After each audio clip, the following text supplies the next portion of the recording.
किसी के आगे जाकर अपने दुख का रोना मत रो।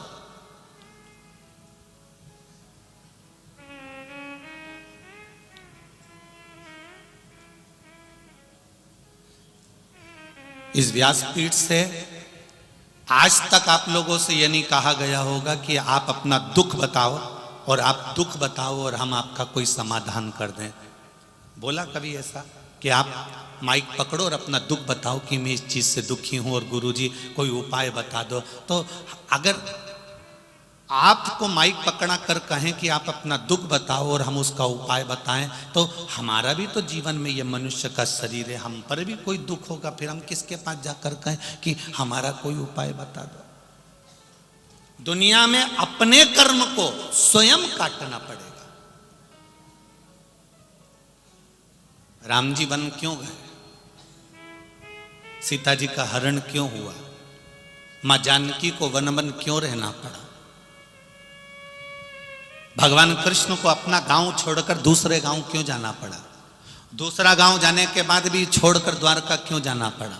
जब वो परमात्मा थे तो फिर क्यों रहे?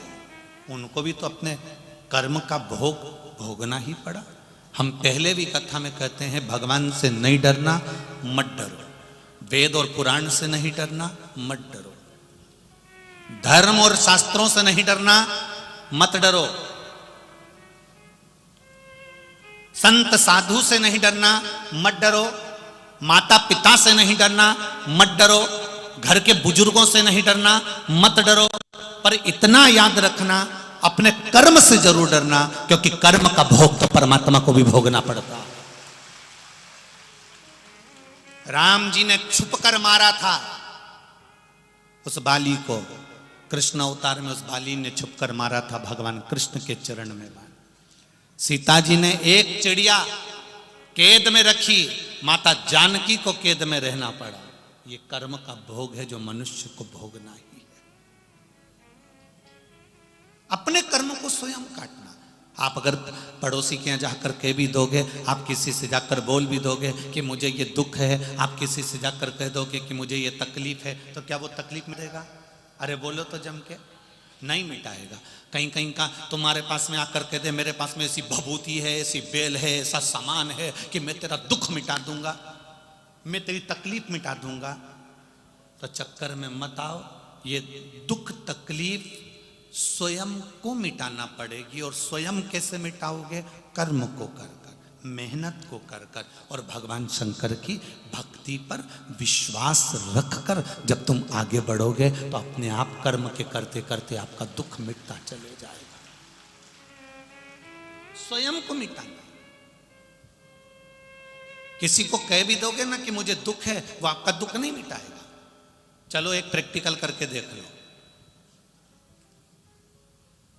अपनी पड़ोसन से जाकर कहना, जिसको तुम अपनी सारी बात बताती हो, जिस रिश्तेदार को तुम अपनी सारी बात बताते हो, उस रिश्तेदार से एक बार 1-2 महीने बाद जाकर कहना मुझे 10 लाख रुपए की जरूरत है, तू दे दे।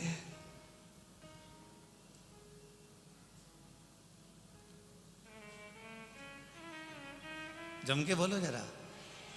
नहीं देगा ना? नहीं, तुम्हारे गांव में ऐसा हो तो बता दो। बोलो रे, देगा कोई?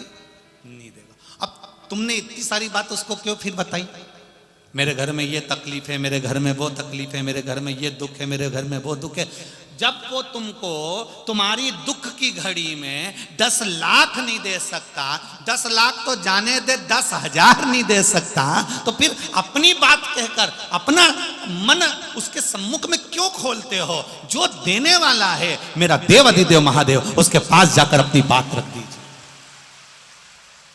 आप उसके पास जाकर कहो भोलेनाथ तेरे दरबार से कोई खाली नहीं गया, तेरी चौखट से कोई खाली नहीं गया। 2022 जाने वाला है मेरे भोलेनाथ, 2023 आने वाला है। मेरे बाबा ऐसी कृपा करना। हम जानते हैं कि 22 के बाद में 23 आने वाला है। 22 जैसा भी गया आपकी कृपा से गया, पर मेरा विश्वास जितना अभी आपके चरणों में है 2023 में उससे ज्यादा विश्वास आपके चरणों में हो जाए। मेरा विश्वास आपके चरणों में उससे ज्यादा हो जाए। सर्वे भवन्तु सुखिनः। मेरा गांव, मेरा घर, मेरा मोहल्ला, मेरी सोसाइटी, मेरी कॉलोनी, मेरा गांव, मेरा प्रदेश, मेरा देश, मेरा राष्ट्र और संपूर्ण विश्व का कल्याण हो जाए, ऐसी कृपा मेरे महादेव कर देना।